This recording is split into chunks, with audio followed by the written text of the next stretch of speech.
Thanks for existing, don't come! My dad texted me on Christmas. I'd been covering everything, rent, food, and bills while living with my sister. And that night she told them I was just squatting. I said nothing, but the next morning her key didn't fit, and 2 gift-wrapped boxes waited in silence, one still moving. Thanks for existing, don't come. That was the message I got from my dad on Christmas Eve. No explanation, no greeting, just 6 dry words, like a final stamp of rejection. I sat on the floor of my room, legs folded, blinking at the screen as if the message would morph into something kinder if I stared long enough. It didn't. They were all there, my parents, my sister, celebrating the holiday like a happy, complete family, and I was the one left out again. I've been covering everything for the last year and a half. Rent, food, utilities. My sister, Alina, had lost her job, or so she claimed, and while she figured things out, I footed the bill. Every bill. Quietly, without complaining, because that's what family does, right? That night, she didn't say much before she left for Christmas dinner at our parents'. She just tossed her coat over her shoulder, gave her curls one last fluff in the mirror, and paused at the door. Oh, in case they ask, I told them you're just kind of squatting here. You know, since your name's not on the lease. She didn't say it like a joke. She said it like a fact. I looked up from the dishes I was doing. My hands froze in the soapy water. You told them what? She rolled her eyes. Relax. It's not a big deal. I just didn't want them thinking I'm letting you live here rent-free or something. It's just easier this way.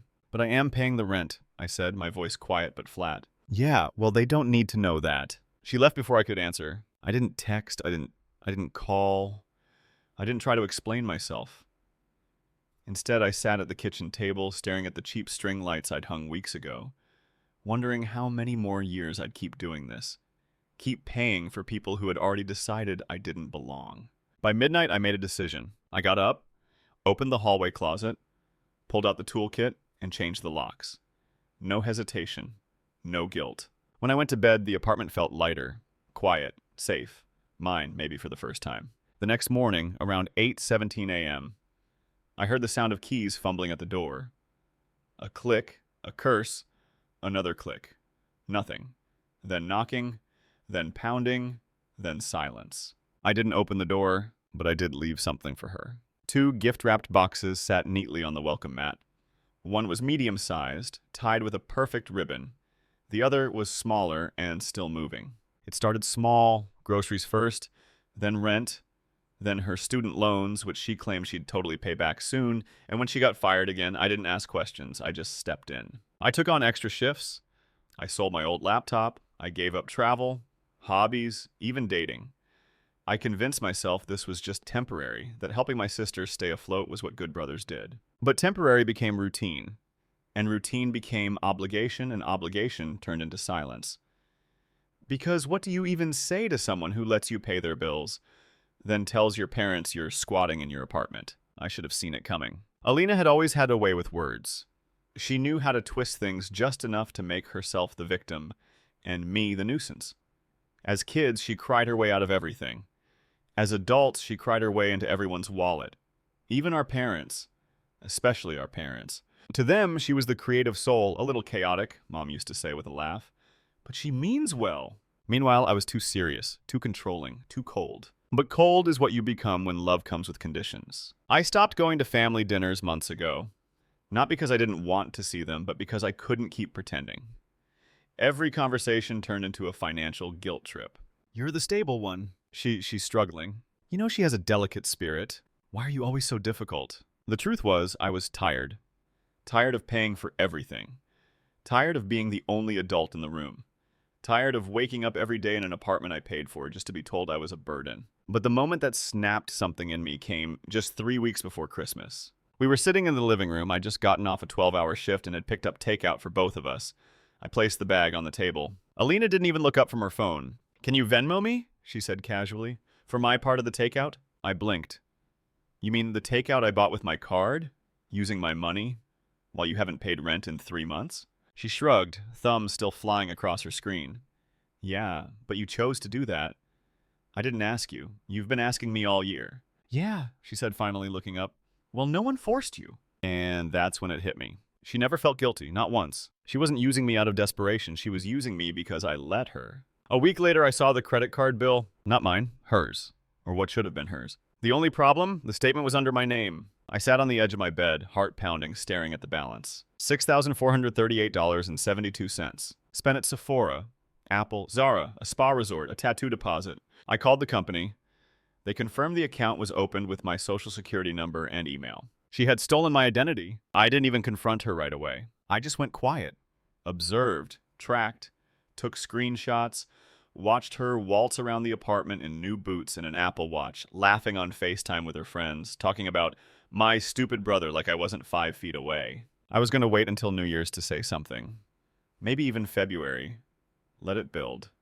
Let it sting. But then Christmas came, and the message from my dad.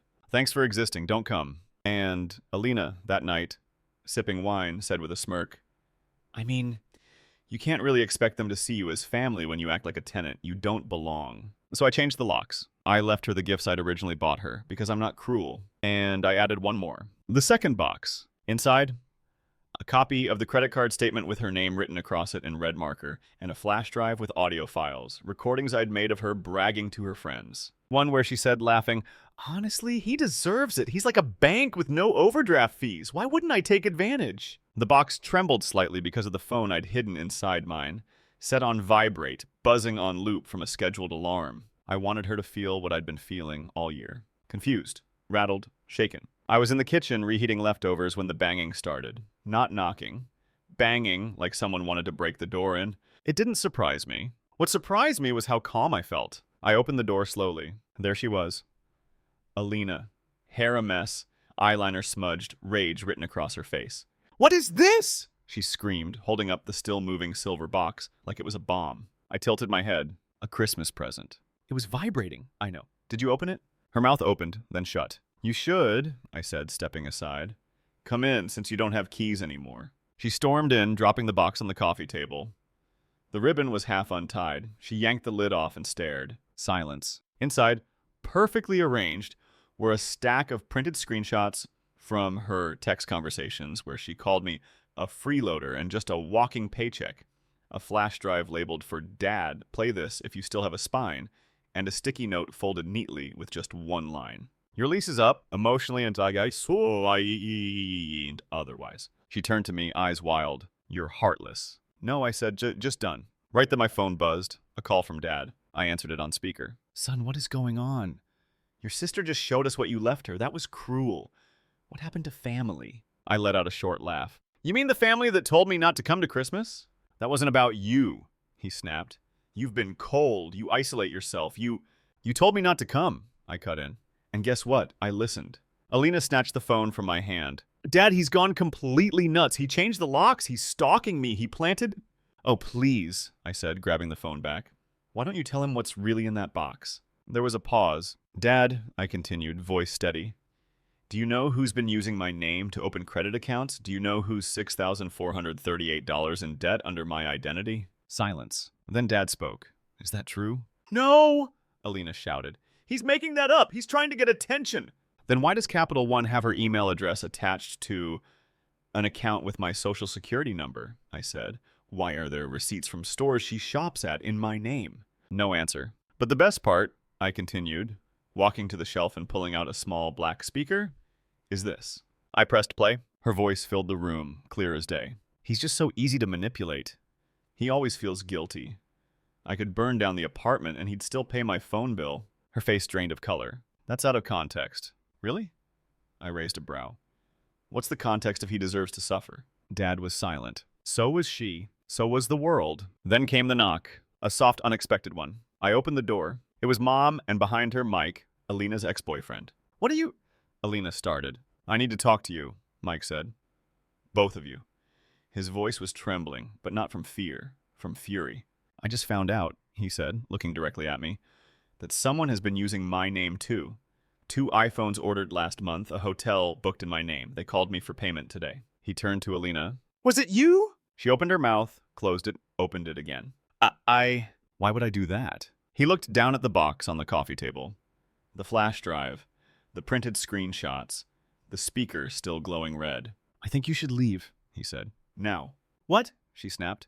I'm staying here. Mike, she said, stepping closer. You don't understand. I understand plenty, he said, stepping inside. My jaw clenched. What do you mean, here? I mean, he said, looking at me, if you'll let me crash a few days. I think we've both been played by the same person, and maybe it's time we stop playing her game. Alina blinked like she'd been slapped. You're siding with him? I'm done siding with liars. She stood there, frozen for the first time in her life. No script, no fake tears, no one to manipulate. Just silence. Don't worry, I said, tossing her coat from the chair. Your things are in the hallway, right next to the trash. Feel free to guess which is which. She left. No more threats, no more guilt. Just footsteps down the hall and the sound of the elevator closing. The morning after Alina left, the silence in my apartment was no longer empty. It was earned. I stood in the kitchen, holding a mug of reheated coffee, watching the steam rise in lazy spirals. I expected to feel guilt, maybe regret. But there was nothing like that. No ache in my chest, no second guessing. Just peace. Mike was still asleep on the couch, snoring softly under a blanket I'd tossed him the night before. He hadn't said much after Alina left, just nodded, muttered finally, and passed out. When he woke up, he saw the laptop open on the table and raised an eyebrow. You're working already? I'm getting my money back. He sat up, rubbing his face. What, like pressing charges? More than that. I turned the screen toward him. This is going to be official. Step 1, the claim. I'd already begun compiling evidence the night Alina left. I had folders, literal folders of documentation, screenshots of credit card statements, IP login records, my bank account history, even receipts for every charge she'd made under my name. I submitted a formal identity theft report to the police and opened cases with all the affected financial institutions. Capital One responded first. They flagged the account and started a full fraud investigation. By Friday, my phone buzzed with a confirmation email. You have been approved for full reimbursement.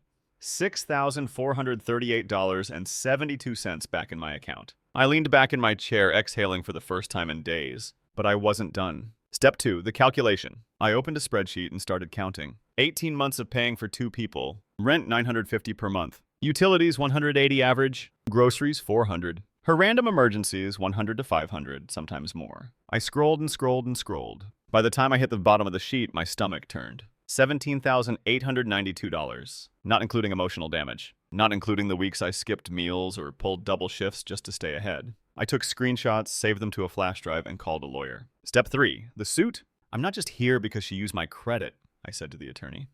I want restitution. She lived off me for over a year, and my parents encouraged it. He was a sharp man, wore expensive shoes, and smiled like he'd already won. Do you have proof? He asked. I slid the flash drive across his desk. He plugged it in, clicked, scanned. His eyes widened. You documented everything, every dollar. And the parents? They added my name to utility accounts without my knowledge.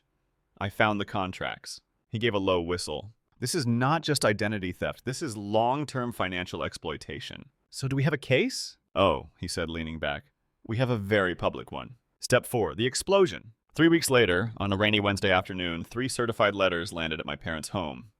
One for Alina, one for Mom, one for Dad, all from the law office of Keller & Moore. Within 20 minutes, my phone rang. Caller ID, Mom. I answered. What are you doing? She snapped. Good morning to you, too. You're suing us? After everything we've done for you? Done to me, I corrected. Let's not twist it. We're your family. You were also the co-signers on 2 utility bills and added me to a 3rd without my consent. That's fraud.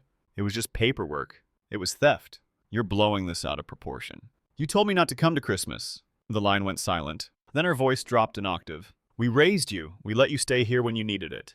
I paid for everything, I said, and I was never staying. I was supporting. There's a difference. Step 5, the ally.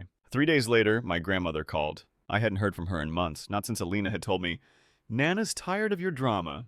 Don't call her anymore. But now her voice was firm. I saw the lawsuit, she said, and I saw the bank statement. My heart dropped. You saw the bond? She sighed. Your father cashed out over $9,000 from a savings bond. One created in your name. He used it to pay off Alina's old car. I sat down hard. You didn't know? She asked. I didn't know there was a bond. Well, she said, there isn't anymore. I froze what's left and moved the account. It's yours again, where it should have been. I didn't know what to say. Then she added, also, I've rewritten my will. You'll be receiving my house when the time comes. I know you'll do what's right with it. I blinked. Nana, why? Because, she said, you're the only one who never asked for anything. And you're the only one who kept receipts. The courtroom. Alina came in wearing beige, like she was auditioning for sympathy. Mom wore black. Dad didn't make eye contact. My lawyer laid it all out. Page after page of statements, audio recordings, text messages, bank fraud, power of attorney misuses, false accounts, savings bond violations. Alina tried to cry. Mom claimed early onset confusion. Dad just looked tired. But the judge wasn't tired. Is it true you listed your son's name on financial documents without consent? She asked my mother. I mean, it was family. Ma'am, yes or no? Silence. Yes, she finally whispered. The ruling came quick. $13,000 in restitution, cleared of all fraudulent debts, court costs covered, and a formal warning on their records. The post-credit scene. 2 weeks later, I got a letter. Handwritten, no return address. Alina's writing. I recognized it instantly. You happy now? You made your point. Inside, folded in half, was a picture of me and her as kids, sitting under a Christmas tree. I looked at our faces, the way she was clinging to me, like I was the only thing keeping her balanced. I grabbed a pen. On the back, I wrote one line. You let go first. Then I burned the photo. It's funny what silence sounds like when you've earned it. 3 months after the court ruling, I still hadn't heard a word from my parents. No texts, no calls, not even a birthday card. And you know what? What good? I did it. I no longer had to explain myself. No more proving I wasn't a disappointment. No more you should understand how hard your sister has it. No more you're the stable one, we need you. My life finally belonged to me. I stayed in the same apartment, but for the first time, it actually felt like mine. The kind of place where you open the fridge and everything inside belongs to you.